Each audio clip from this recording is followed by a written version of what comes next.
بسم اللہ الرحمن الرحیم۔ کسی بھی ملک میں تعلیم و تربیت کا بار گراں جہاں مخصوص حکومتی ادارے اٹھاتے ہیں، وہاں پر نجی تعلیمی اداروں کا بھی بہت اہم کردار ہوتا ہے۔ بلتستان میں جتنے بھی نجی تعلیمی ادارے ہیں وہ ایک منظم انداز میں ایک پرائیویٹ ایجوکیشن نیٹ ورک کے سائے تلے کام کر رہے ہیں، اور آج ہماری خوش قسمتی ہے کہ ہمارے درمیان private education network Baltistan کے صدر محترم جناب محمد میر صاحب موجود ہیں۔ میں ان کے بارے میں یہ بتاتا چلوں کہ آپ نے مختلف ممالک جن میں خصوصی طور پر امریکہ، برطانیہ، ایران، دبئی اور دیگر ممالک میں تعلیمی دورے کیے ہیں اور وہاں کے تعلیمی نظام سے استفادہ حاصل کیا ہے۔ آج کے اس پروگرام میں محمد میر صاحب کو ہم خوش آمدید کہتے ہیں۔ بہت شکریہ ظہیر صاحب۔ میں سب سے پہلے شکریہ ادا کرتا ہوں سکردو ٹی وی کا کہ سکردو ٹی وی نے گزشتہ کئی سالوں سے مختلف مسائل کو، مختلف تعلیمی معاملات کو عوام تک پہنچانے میں بہت اہم رول ادا کیا ہے، اور میں آج ظہیر صاحب کا اور سکردو ٹی وی کا اس لیے مشکور ہوں کہ انہوں نے مجھے as a pen private education network Baltistan کے صدر کے طور پر یہاں مدعو کیا ہے۔ انشاءاللہ آج کی اس محفل میں، آج کی اس گفتگو میں بہت سارے کچھ میں یہ کہوں گا کچھ پرائیویٹ سکولز کے حوالے سے کچھ کنفیوژنس بھی پائی جاتی ہیں، کچھ مس انڈرسٹینڈنگ بھی پائی جاتی ہیں، پھر ان کا رول کیا ہے پرائیویٹ سکولز کا گزشتہ 10 سال سے 15 سال سے، وہ بھی ہم انشاءاللہ بریفلی بتائیں گے، اور بتائیں گے کہ سائملٹینیسلی گورنمنٹ کے ساتھ ساتھ ایجوکیشن کے پروویژن کے لیے، کوالٹی ایجوکیشن کی پروویژن کے لیے پرائیویٹ ادارے خاص طور پر گلگت بلتستان میں اور خصوصی طور پر سکردو میں ان کا کیا رول ہے، اس پہ انشاءاللہ تفصیلی گفتگو ہوگی۔ جی، تو ہم آج کی اس گفتگو کی طرف بڑھتے ہیں۔ محمد میر صاحب، ذرا ہمیں بتائیے گا کہ پرائیویٹ ایجوکیشن نیٹ ورک کیا ہے، یہ کب بنا، اس کے جملہ مقاصد کیا ہیں، اور بحیثیت نو منتخب صدر آپ کا لائحہ عمل مستقبل کے لیے کیا ہوگا؟ الحمدللہ پرائیویٹ ایجوکیشن نیٹ ورک آج سے تقریباً 9 سال پہلے سکردو میں وجود میں آیا۔ اس کے پہلے 2 صدور 2 ٹینیور کمپلیٹ کر چکے ہیں، اور پین کو بنانے کا مقصد، جیسے کہ آپ کو معلوم ہے کہ دنیا میں ہر پروفیشنل لوگ، چاہے وہ ایون کی نئی شاپ والے ہوں، شاپ کیپر ہوں، ٹیچرز ہوں، سب لوگ اپنی اپنی ایک یونٹی کے لیے تنظیم بناتے ہیں۔ تو پرائیویٹ ایجوکیشن نیٹ ورک بھی سکردو کے اندر جتنے بھی نجی تعلیمی ادارے ہیں ان کی ایک تنظیم بنی تھی یہ تقریباً 2011-12 میں، اور اس کا بنیادی مقصد یہی تھا کہ ہم اپنے اداروں کے درمیان ہم آہنگی پیدا کریں اور ایک دوسروں کے ساتھ بیسٹ پریکٹسز شیئر کریں، ایک دوسروں کے ساتھ تعاون کریں، گورنمنٹ کے ساتھ ہماری کوارڈینیشن ہو، اور مل بیٹھ کر کوالٹی اور معیاری تعلیم کے فروغ کے لیے ہم سر جوڑ کر کام کریں۔ اور الحمدللہ گزشتہ 15 سالوں سے سکردو کے اندر تعلیمی جو انقلاب آیا ہے، اس میں پرائیویٹ اور نجی تعلیمی اداروں کا بہت اہم رول ہے، جس کو میں یہ آپ بتاؤں کہ جس کے بارے میں سکردو کے district Skardu one of the top, بلکہ ٹاپ پوزیشن پہ آیا تھا لٹریسی ریٹ کے حوالے سے۔ اور آپ کو جیسے ظہیر صاحب آپ کو معلوم بھی ہے کہ آج سے تقریباً 15-20 سال پہلے سکردو کے جو پروفیشنل سیٹس میں جانے کا جو رجحان تھا، یا کمپٹیشن کمپٹیٹیو ایگزامز میں جو ایکسل کرنے کا رجحان تھا، بہت کم تھا۔ تو الحمدللہ پرائیویٹ اداروں کے پھلنے پھولنے کے بعد یہ ایک اچانک ایک بوم ہو گیا، اور ایک اچانک جناب والی ڈیولپمنٹ ہو گئی، اور اس کا سہرا پرائیویٹ اداروں کو جاتا ہے۔ اور پین کا جو بیسک مقصد ہے، یہ سب سے پہلا مقصد تو یہ ہے کہ ہمارے اندر پرائیویٹ اداروں کے اندر یونیفارمٹی ہو، یعنی یونیفارمٹی ان اے سینس کہ ہمارے درمیان پولنگ دا لیگس والا سسٹم نہ ہو، ایک دوسروں کے ساتھ مل بیٹھ کے چلیں، ایک دوسروں کے ساتھ میں نے جیسے بتایا بیسٹ پریکٹسز کو شیئر کریں، اور ایک دوسروں کے تجربات سے فائدہ حاصل کریں۔ نہ صرف پرائیویٹ اداروں کا بلکہ ہم تمام سٹیک ہولڈرز کے ساتھ تعاون کرتے ہیں، جس میں گورنمنٹ ڈپارٹمنٹ ہے، ایجوکیشن کا ڈپارٹمنٹ، اس کے ساتھ ہماری بہت اچھی تعلقات ہیں۔ اور میری پالیسیز میں بھی یہی ہے، جب سے میں گزشتہ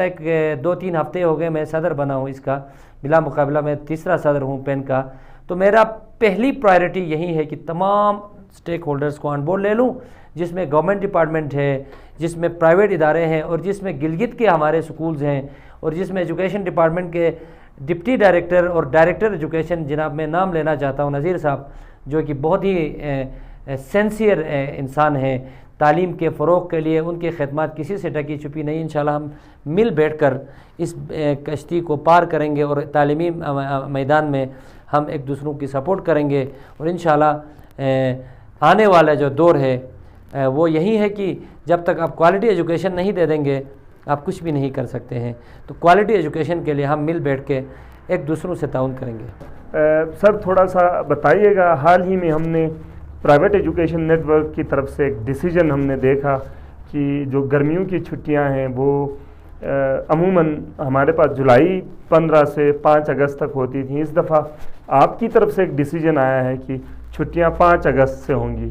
یہ ایک بالکل انوکھا اور ان پاپولر ایک ڈیسیجن،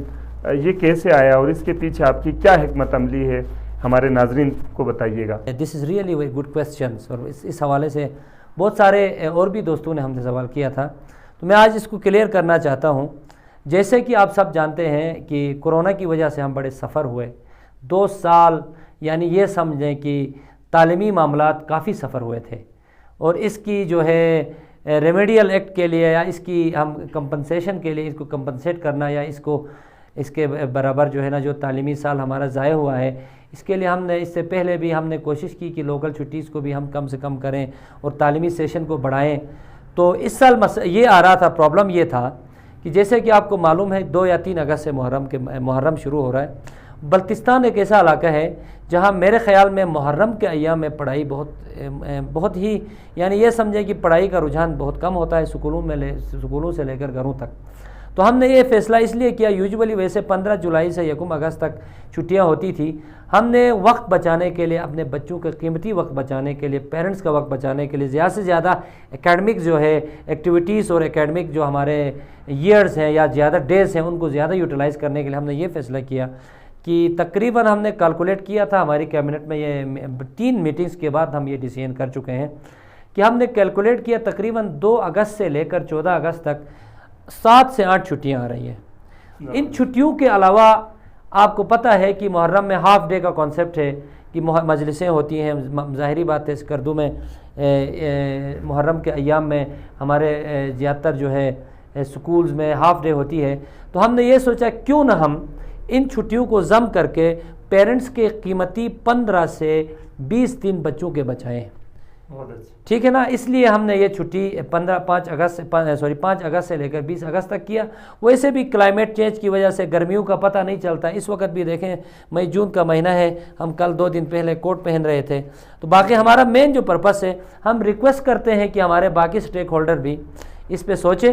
دیکھیں ہم یوجولی، میں ذاتی طور پر ایک چیز میں این جی اوز میں بھی میں کام کر چکا ہوں، میں جیسے آپ نے بتایا کہ میرا تھوڑا سا ایکسپوجر بھی ہے، میں think out of the box والا کانسیپٹ لے کے جاتا ہوں۔ مطلب یہ کہ ایک ٹریڈیشنل طریقے سے، جیسے جی یہ روایات میں یہ چل رہا تھا تو روایات میں چل رہا ہے، تو ہو سکتا ہے وہ روایات میں کچھ اونچ نیچ بھی آیا ہوگا، ابھی محرم آیا ہے تو ان روایات سے ہٹ کے بھی ہمیں بعض دفعہ آپ نے کہا ان پاپولر ڈیسیژن کیا ہے۔ تو الحمدللہ ہمارے زیادہ تر ایون کہ گورنمنٹ کے سکولز میں بھی میری تجویز تھی، میری اس حوالے سے بہت سارے دوستوں سے گپ شپ بھی ہوئی تھی کہ گورنمنٹ میں تو اور بھی زیادہ ایشوز یہ ہیں کہ پیپرز اپریل میں ہو گئے ہیں، مئی جون 2 مہینے کے بعد پھر اگر 15 جولائی سے چھٹی کرتے ہیں، 15 جولائی سے 15 اگست تک لامحالہ اکیڈمک ایکٹیویٹیز کم سے کم ہوں گی۔ تو ہم مشورہ دیتے ہیں، ہم بلکہ یہ ہمارا جو فلسفہ تھا ہم نے چھٹیوں کا، یہ ہم کوشش کرتے ہیں کہ عوام کو بھی سمجھائیں کہ ہم گورنمنٹ ڈپارٹمنٹ کے ایجوکیشن ڈپارٹمنٹ کو بھی یہ بتائیں کہ یہ چھٹیوں کا جو ہے زیادہ سے زیادہ بچوں کو فائدہ ہو، زیادہ سے زیادہ تعلیمی جو ہے ایکٹیویٹیز ہوں، وقت ضائع ہو۔ آلریڈی ہم آپ کو پتہ ہے کہ سردیوں میں 3 مہینہ ہماری چھٹیاں ہوتی ہیں، پریکٹیکلی چھٹیاں ہوتی ہیں۔ وہ الگ بات ہے کہ 21 دسمبر سے آفیشیلی چھٹیوں کا اناؤنس کیا جاتا ہے، کیونکہ میں گزشتہ 20 سال سے تعلیم سے وابستہ ہوں، میں یہ اور پرائیویٹ سکولز میں گزشتہ 14 سال سے میں چلا رہا ہوں بلتستان پبلک سکول کو، اور یہ جو چھٹیاں ہوتی ہیں 3 مہینے وہ ہو گئی، اور یہ اگر زیادہ چھٹیاں ہو گئی تو تعلیمی ضیاع ہوتا ہے، اور کورونا کے ان ایام کو بھی۔ اور میری خواہش ہے اور ہماری کابینہ اور پرائیویٹ سکولوں کی بھی خواہش ہے کہ ہم ان نیسیسری جو یہ جو لوکل چھٹیاں ہوتی ہیں، جیسے میں 1-2 مثالیں لے لوں، بدھ کی چھٹی، بدھ کی آخری چہارشنبے کی چھٹی ہوتی ہے، تو ہمارا ایک کانسیپٹ ہے، یہ کانسیپٹ یہ ہے، فرض کریں کوئی اور سی کے دن ہم لوکل چھٹی کرتے ہیں یا کوئی شہادت کے دن یا ولادت کے دن، تو ہم چاہتے ہیں کہ اس سکول کے اندر اس شہادت اور ولادت کے دن ٹیچر جو ہے اسمبلی میں گھنٹہ یا آدھا گھنٹہ اس امام کے بارے میں، اس امام کی زندگی کے بارے میں، اس کے تعلیمات کے بارے میں ہمیں بچوں کو بتائیں۔ ہم نے یہ میری ذاتی طور پر آبزرویشن بھی ہے، ریسرچ بھی ہے، 80 سے 90% بچوں کو پتہ بھی نہیں چلتا ہے جی آج کی لوکل چھٹی کیوں تھی۔ آج کی لوکل چھٹی فرض کریں یوم حسین منا رہے ہیں، امام موسیٰ کاظم علیہ السلام کی اور سے کرتے ہیں، 13 رجب مناتے ہیں، ایون ہم 1 نومبر کی بھی چھٹی کرتے ہیں۔ وہ یہ کانسیپٹ آیا جی لوکل چھٹی، وہ 90% بچوں کو پتہ نہیں ہے۔ اٹ وڈ بی بیٹر، کتنا اچھا ہوگا کہ لوکل چھٹی کے دنوں میں ہم بچوں کو بتائیں بھائی آج اس لیے چھٹی تھی، آج 1 نومبر کو ہمارا جو خطہ ہے گلگت بلتستان یہ آزاد ہوا تھا ڈوگروں سے، یا کوئی 14 اگست کی ہمیں چھٹی کرتے ہیں۔ مطلب ہمارا کانسیپٹ یہ ہے انشاءاللہ ارباب اختیار ایجوکیشن کے جو ہائبس ہیں وہ یہ لوکل چھٹیوں کے حوالے سے ہماری اس تجویز پر غور کریں گے اور کوشش کریں گے۔ ظہیر صاحب آپ کو یہ بھی بتاؤں کہ آج سے 2-3 سال پہلے ہمارے سابقہ صدر افتخار صاحب اور میں کمشنر صاحب کے پاس جا کے ہم نے باقاعدہ کہا، ہم نے کہا جی لوکل چھٹیوں کے حوالے سے ہم کچھ کم کرنا چاہتے ہیں۔ اس نے یہ جملہ کہا، if you want me to write on this, اگر آپ ریٹرن میں لینا چاہتے ہیں تو آپ کو آپشن دیتا ہوں کہ آپ لوکل چھٹیوں کو منیمائز کریں، بہت اچھا ہوگا، آئی اپریشیٹ یو۔ باقی جہاں تک گزٹڈ چھٹیوں کا تعلق ہے، کہتا ہے آپ کے ملک خداداد پاکستان میں کچھ گزٹڈ چھٹیاں ہیں، اس میں تو ہم ویسے بلتستان میں اور خپلوں میں خاص طور پر ظہیر صاحب، خپلوں میں خاص طور پر بلتستان میں بھی بہت زیادہ لوکل چھٹیاں ہوتی ہیں، اور گلگت میں بھی الگ الگ ورائٹیز ہیں لوکل چھٹیوں کی۔ ہم ان سب چھٹیوں کو منیمائز کر کے ان چھٹیوں کی افادیت پہ اسکول میں لیکچر دے دیں تو بچوں کی، جیسے آپ کو میں بتاؤں کہ تعلیم، صرف تعلیم ہم دے رہے ہیں، تربیت کا فقدان ہے۔ میرے خیال میں آپ انشاءاللہ اس پہ سوال بھی کریں گے، ہمیں کیا کرنا چاہیے، ہم تجاویز بھی دے دیں گے۔ تو لوکل اور یہ چھٹیوں کا جو ہم نے فلسفہ آپ کو بتایا، ریزنز بتایا، جسٹیفیکیشن یہ بتایا کہ ہم کم سے کم وقت ضائع کرنا چاہتے ہیں۔ سر میرا آخری اور بڑا تلخ سا سوال، اور لوگوں کے درمیان ایک رائے پائی جاتی ہے کہ پرائیویٹ اسکول ریگولیشن اتھارٹی بننے جا رہی تھی، اس پہ کام ہونے جا رہا تھا، اور اس کو پرائیویٹ اسکولز کے مالکان نے اس کی مخالفت کی یا اس کو کامیاب ہونے نہیں دیا۔ آپ بطور نومنتخب صدر اس حوالے سے کیا حقیقت ہے، آپ کا موٹو کیا ہے، اور آپ اس حوالے سے کیا کام کریں؟ بہت اچھے سوال کی طرف آپ نے اشارہ کیا ہے۔ یہ ریگولیٹری اتھارٹی کے حوالے سے عوام میں بھی بڑی ہیو اینڈ کرائی پائی جاتی تھی، بڑے سوالات سوشل میڈیا میں تو آپ کو پتہ ہے آئے روز پرائیویٹ اداروں کے بارے میں، خصوصاً آنرز کے بارے میں، مالکان کے بارے میں گورنمنٹ کو بار بار بتایا جا رہا تھا ریگولیٹری ایکٹ ہونا چاہیے۔ اس پہ ہم نے بالکل جناب والی ایگری کیا، اور پرائیویٹ ریگولیٹری ایکٹ 2019 میں باقاعدہ گلگت بلتستان کی اسمبلی سے پاس ہوا، اور اس میں اس وقت جنرل سیکرٹری تھا گلگت میں، ہم تقریباً 10 دن بیٹھ کے اس کو پاس کرایا۔ الحمدللہ اس کو ریگولیٹری اتھارٹی بننے کے بعد ایک سٹیئرنگ کمیٹی بنی تھی۔ اس سٹیئرنگ کمیٹی میں پہلی دفعہ ایسا ہوا کہ پرائیویٹ سکولز کے آنرز کو یا پرنسپلز کو یا تنظیموں کو شیئر دیا گیا۔ اس سٹیئرنگ کمیٹی میں 4 ممبر پرائیویٹ سکولز کے اور 5 ممبر گورنمنٹ کے، جس میں سیکرٹری ایجوکیشن اس کو ہیڈ کرتا تھا۔ اس حوالے سے میں ذاتی طور پر میں خود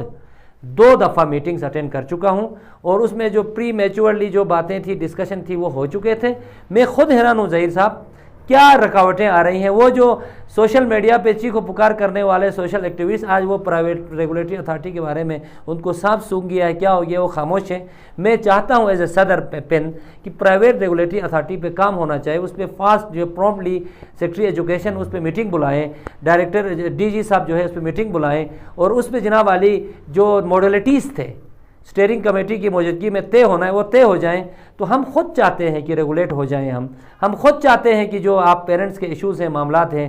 اس کو ہم مل بیٹھ کے حل کریں۔ اور میں یہ بتاؤں پرائیویٹ ریگولیٹری ایکٹ کے بعد پرائیویٹ سکولوں کو بھی بہت سارے فائدے ہوں گے، اور عوام کو بھی بہت سارے فائدے ہوں گے، گورنمنٹ ڈپارٹمنٹ کو بھی بہت آسانیاں ہوں گی۔ میں سوال کرتا ہوں آج اس فورم کے وساطت سے کہ وہ رکا کیوں ہے، وہ سٹیئرنگ کمیٹی کا میٹنگ کیوں نہیں ہوتا، اس کو جلد از جلد کر دیں تاکہ کیا ہو کہ جو مسائل ہیں، جو ایشوز ہیں وہ ڈسکس ہیں، ایڈریس ہو جائیں اور تعلیمی معاملات آگے چلیں۔ سننے میں آ رہا ہے کہ اس میں کچھ لوگ کچھ چیزیں آڑے آ رہی ہیں جی اس بل کے حوالے سے، جی اس کو ہم ری ٹیبل کریں گے، انشاءاللہ ہم اس کو انشاءاللہ مذاکرات کے ذریعے اس کو ری ٹیبل ہونے نہیں دیں گے، اور ہم اس پر اپنے تحفظات کا بھی اظہار کریں گے۔ اور جو آلریڈی 2019 میں جو بل پاس ہوا ہے اس میں باقاعدہ کام ہونا چاہیے،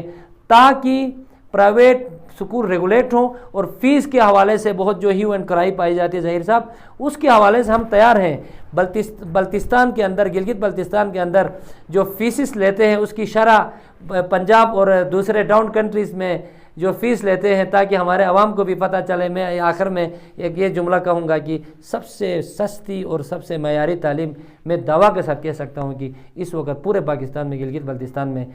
دی جاتی ہے، اور اس کا ادراک گورنمنٹ ڈپارٹمنٹ کو بھی ہے۔